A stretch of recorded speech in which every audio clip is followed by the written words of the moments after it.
అందరికీ నమస్కారం అండి. తెలుగు ప్రజలకు నేను మీ డాక్టర్ పాండ్య, జై భవానీ మ్యారేజ్ బ్యూరో డైరెక్టర్ను.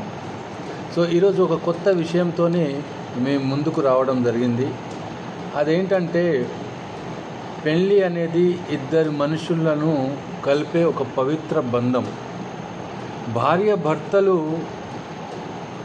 పెళ్ళి తర్వాత ఒక కొత్త జీవితాన్ని ప్రారంభిస్తారు. ఈ సమయంలో పెళ్ళి అయిన తర్వాత కొన్ని తప్పులు జరుగుతూ ఉంటాయి. అవి ఏంటంటే కొన్ని సమస్యలు మీకు రావచ్చు, మీ ఆవిడకు రావచ్చు, లేదంటే మీ భర్తకు రావచ్చు.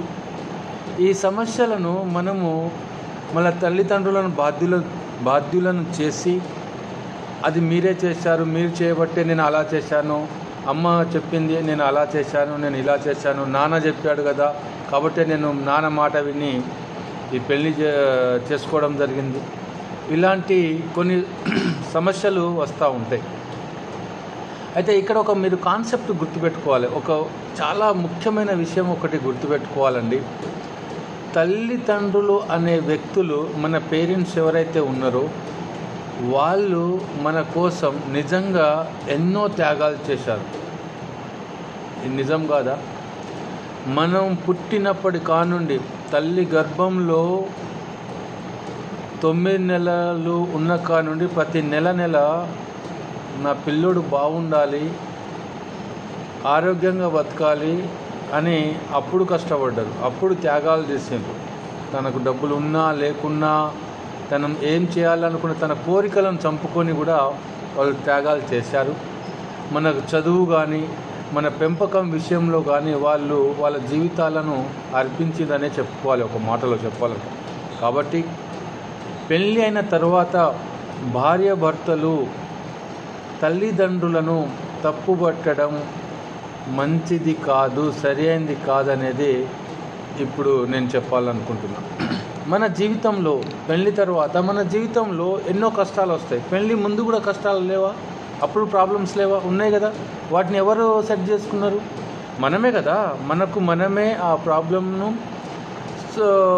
సాల్వ్ చేసుకున్నాం.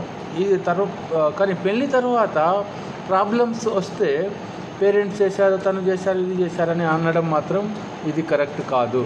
తల్లిదండ్రులు ఎప్పుడు కూడా మనకు శత్రువులు కాదు. ఈ విషయం మీరు ఎప్పుడు కూడా మనసులో పెట్టుకోండి.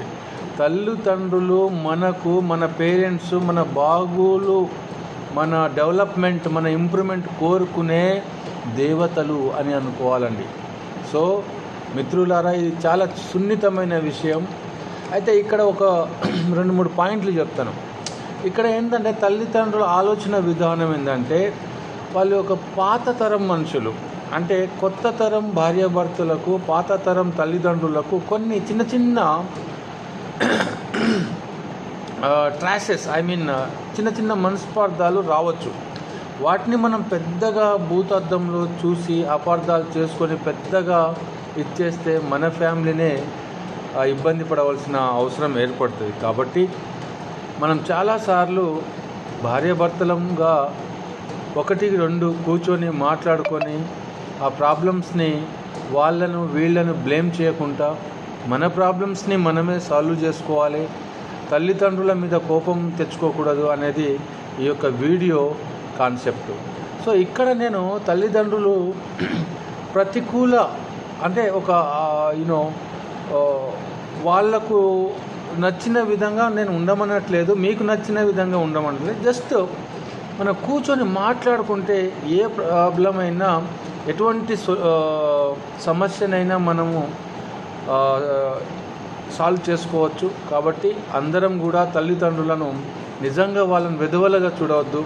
భార్య వచ్చిన తర్వాత తల్లిదండ్రుల విషయంలో చాలా జాగ్రత్త. రేపు మనకు కూడా మన పిల్లలు అదే విధంగా ట్రీట్ చేస్తారనేది మాత్రం గుర్తుపెట్టుకోవాలి. కాబట్టి మన పేరెంట్స్ని మనం వాల్యూ ఇవ్వకుండా ఇంకెవరు ఇస్తారండి? కాబట్టి ఇవాళ నా భర్త వచ్చిండు, ఇవాళ నా భార్య వచ్చిందని ఎప్పుడు కూడా విర్రవీగొద్దు. రేపు కూడా మనకు పిల్లలు పుడతారు. ఆ పిల్లలు కూడా మనం ఎట్లా బిహేవ్ చేస్తున్నామో వాళ్ళు కూడా మనతో అదే విధంగా బిహేవ్ చేస్తారు. Thank you for listening to me.